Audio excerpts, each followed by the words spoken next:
Kasus ini bukan hanya mengejutkan Jepang, tapi juga menggemparkan Inggris. Seorang guru muda yang baru saja memulai hidup barunya di Tokyo tiba-tiba hilang tanpa jejak. Pencarian pun berubah menjadi salah satu perburuan terbesar dalam sejarah modern di Jepang.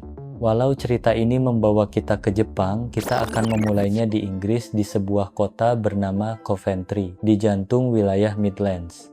Kota ini dikenal dengan katedral abad pertengahannya, sekaligus kisah kelam kehancuran pada Perang Dunia Kedua.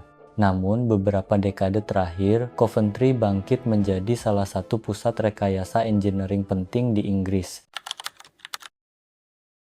Salah satu warganya adalah Lindsay Hawker. Lindsay lahir pada 30 Desember 1984, putri dari pasangan Bill dan Julia Hawker, serta kakak beradik Louis dan Lisa. Sejak kecil ia ceria dan berprestasi. Setelah menempuh pendidikan di King Henry Streatham School, ia melanjutkan ke University of Leeds mengambil biologi. Tahun 2006, Lindsay lulus dengan predikat First Class Honors. Ia serius menatap masa depan, disukai banyak teman, cerdas, perhatian, dan punya sisi keibuan. Namun, sebelum lanjut ke jenjang master, ia ingin mencoba hal baru, mengambil gap year setahun berkelana sambil bekerja untuk mendapat perspektif hidup yang berbeda. Oktober 2006, ia mendaftar ke NOVA, jaringan sekolah bahasa Inggris swasta terbesar di Jepang yang menempatkan pengajar di Osaka dan Tokyo. NOVA, sebagai salah satu sekolah bahasa Inggris swasta terbesar di Jepang, dianggap sebagai tempat kerja yang cukup bergengsi.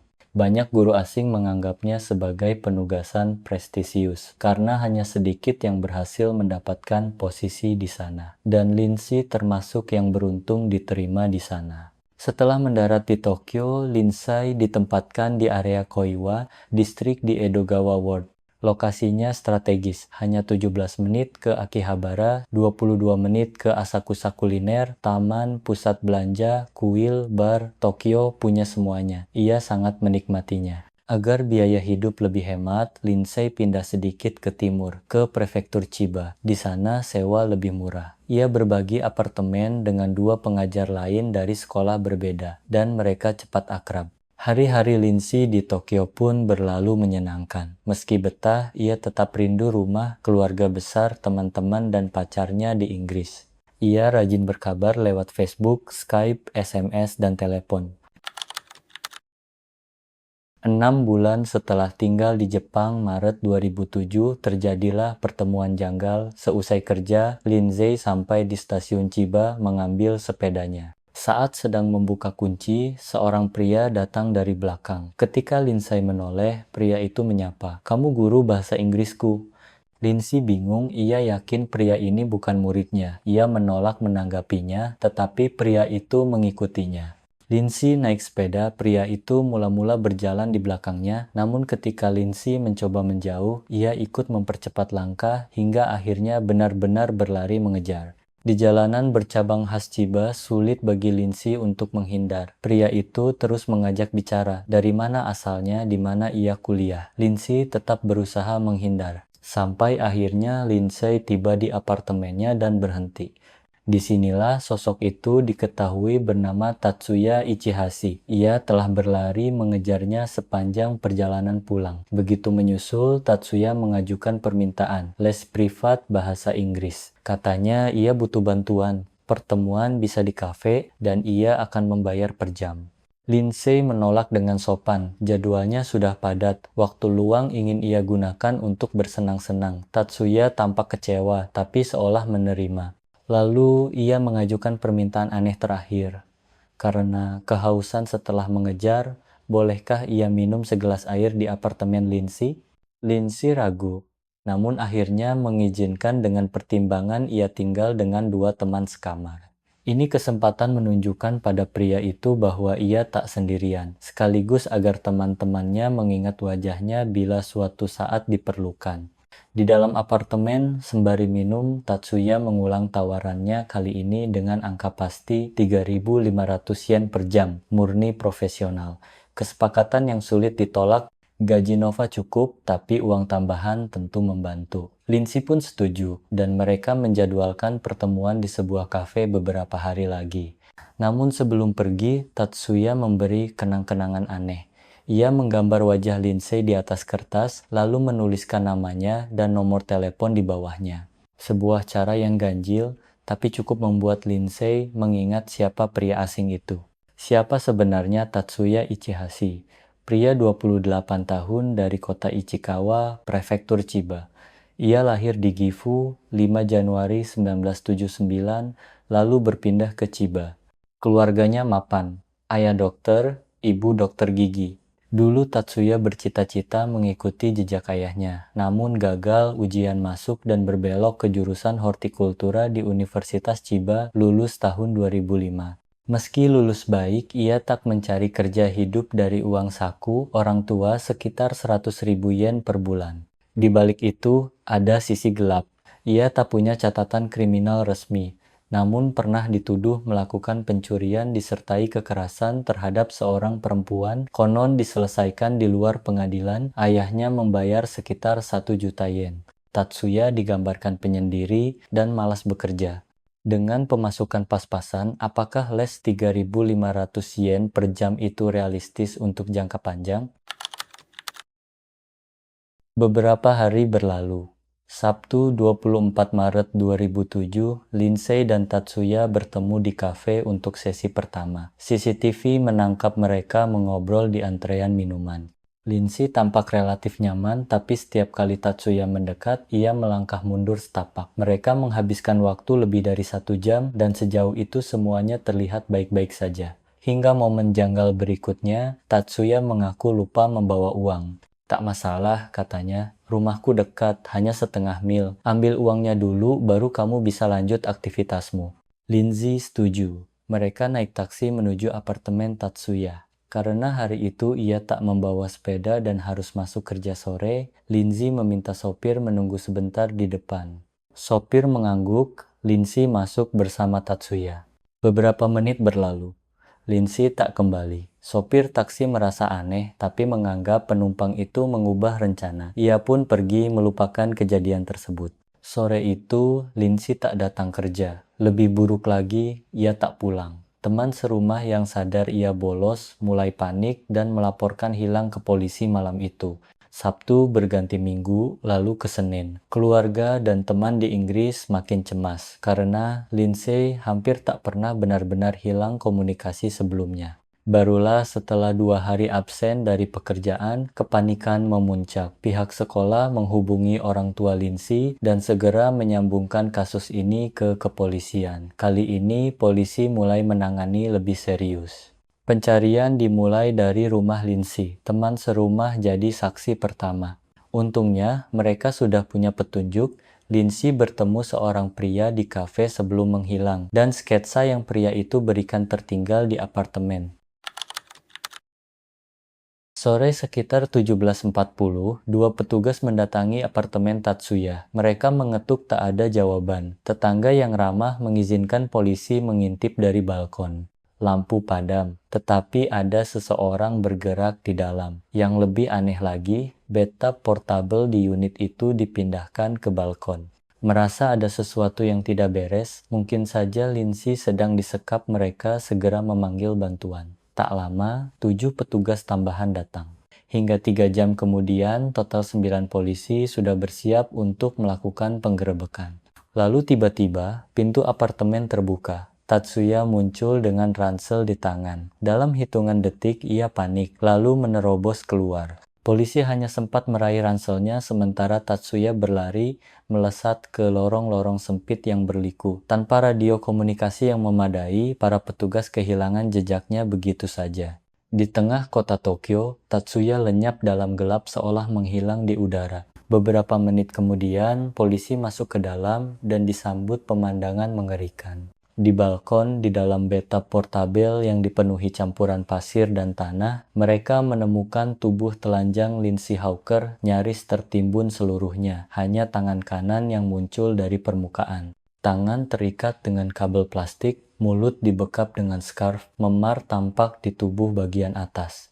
Di jam-jam terakhirnya, Lindsay mengalami kekerasan yang berlangsung cukup lama. Di sekitar ruangan, barang-barangnya masih berserakan.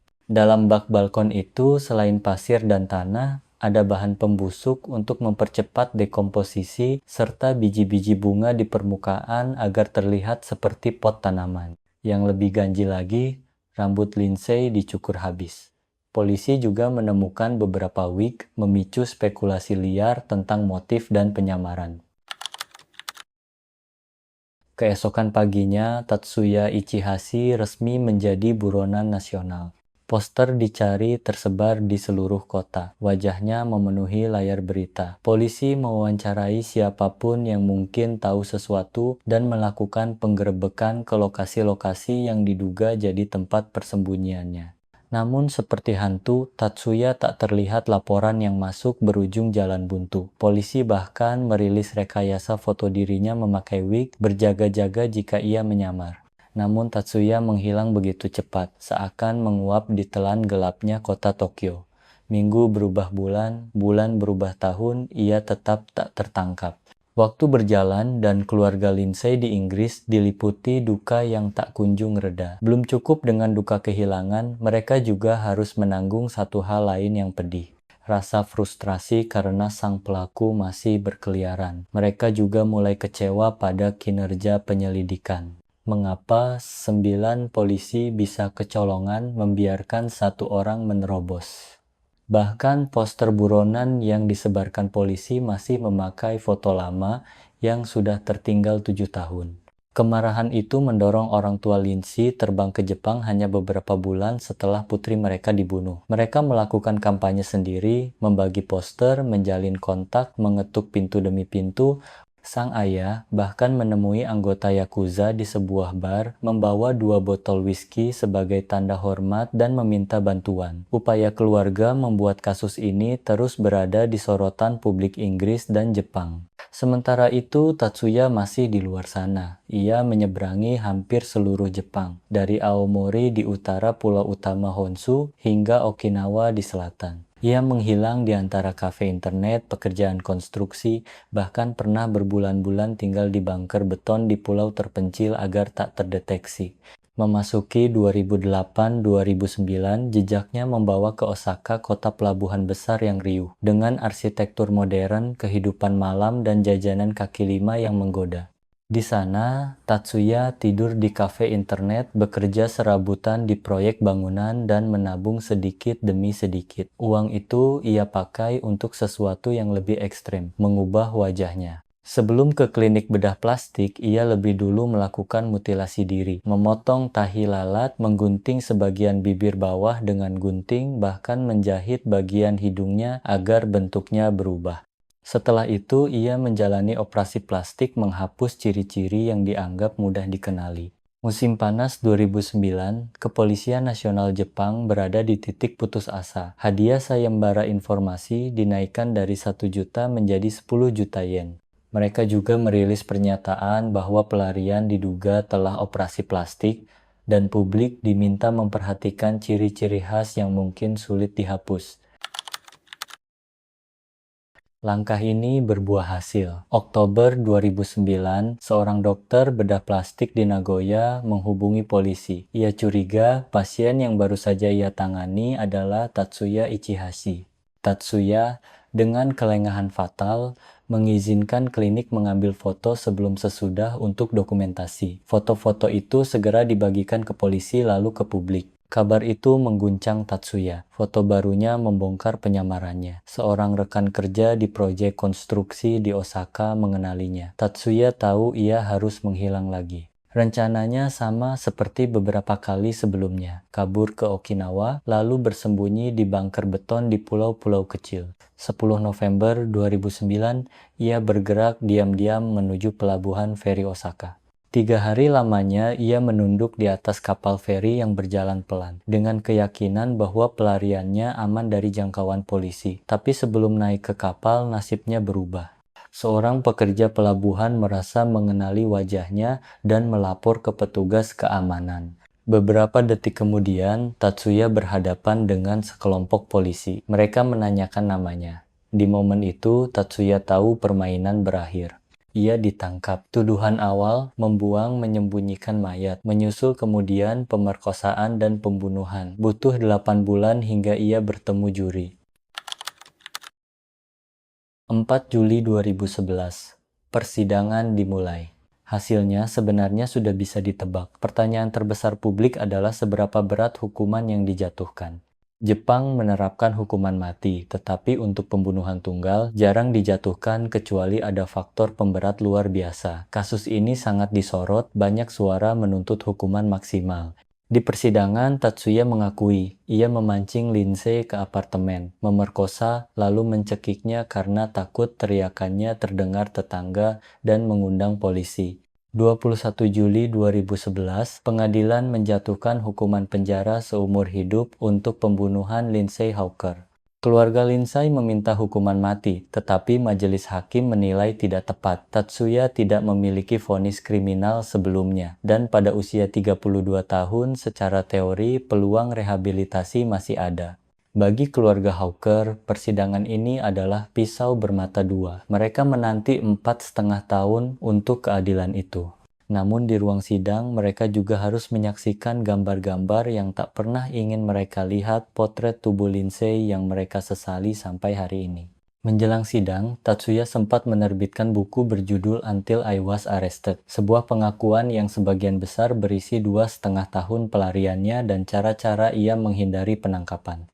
Ia menawarkan seluruh royalti kepada keluarga Lindsay. Buku itu terjual lebih dari 100.000 eksemplar di seluruh dunia. Keluarga menolak tawaran itu. Apapun dalihnya, tak ada yang bisa mengembalikan putri mereka. Lindsay Hawker adalah seorang perempuan muda yang penuh semangat. Ia datang ke Jepang untuk mengajar, menjelajah, dan membuka lembaran baru dalam hidupnya. Namun, langkah itu berakhir tragis di tangan seorang pria asing yang memanfaatkan kebaikannya. Kini, Lindsay hanya bisa dikenang oleh keluarga dan sahabatnya sebagai sosok yang cerdas, ceria, dan penuh kasih.